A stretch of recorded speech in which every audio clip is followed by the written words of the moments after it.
Well, staying in Europe, and attention remains on the hospital in Rome where Pope Francis is being treated. Our chief international correspondent, Ben Lewis, is joining us from the Vatican tonight. Good evening, Ben. What's the latest on the leader of the Catholic Church?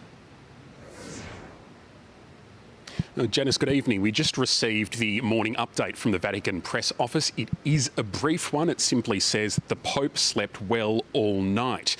We usually get a fuller picture of his condition in the evening update, and last night we were told he remains in a critical condition, but there has been some slight improvement. However, it says the clinical picture is complicated and doctors, as a precaution, have not yet made a definitive prognosis. Prayers continue around the world from Catholics for the 88-year-old, including here at the Vatican, where a very special service was held.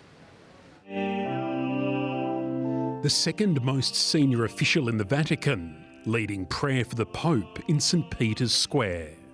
All Rome-based cardinals attending this sombre recitation of the Rosary. Da 2000 anni il popolo cristiano prega per il Papa, che si trova in pericolo o è infermo. Lo sostenga in questo momento di malattia e di prova e lo aiuti a recuperare presto la salute. Before the service began, a more positive update from the hospital, describing slight improvement in the Pope's condition. The Vatican said Francis has not had any further respiratory crises and that some of his laboratory tests have improved. His mild kidney insufficiency reported Sunday is not a cause for concern. And while the 88-year-old is still receiving oxygen, it's with slightly reduced flow and oxygen percentage. He resumed work in the afternoon and called the Catholic parish in Gaza. A few floors beneath the Pope's private room, doctors, nurses and nuns attended Mass in the hospital chapel. I nostri medici, le nostre equip lo stanno curando, ma come già abbiamo fatto nei giorni scorsi lo accompagniamo sempre con la nostra preghiera. For the Catholic faithful, many visiting the Vatican as part of Holy Year celebrations, there's concern but also hope. Preoccupato, certo, è una persona anziana, capita a tutti, no?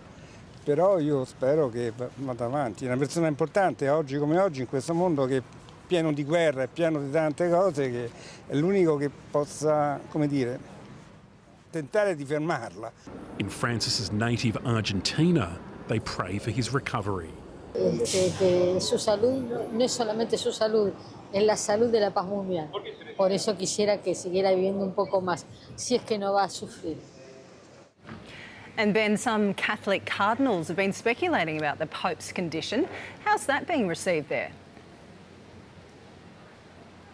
Yeah, not particularly well, Janice. So a very senior American cardinal, Cardinal Timothy Dolan, said in Mass on Sunday that the Pope was probably close to death. Now, that earned him a swift rebuke from German Cardinal Gerhard Müller, who was once a very senior official here at the Vatican. He said that cardinals should stop speculating and stop plotting ahead of a potential papal conclave. He told Italian media, the Pope is still alive and this is a moment for prayer. If there is anyone who is looking to the future while Francis is in the hospital, that is good for nothing. Janice, our understanding is that cardinals and church officials have no additional knowledge about the Pope's condition. The Pope made it very clear he wanted a truthful account of his situation to be made public. We are expecting the next update on his health this evening. Thank you so much for updating us. That's our chief international correspondent, Ben Lewis, updating us from the Vatican. Well, the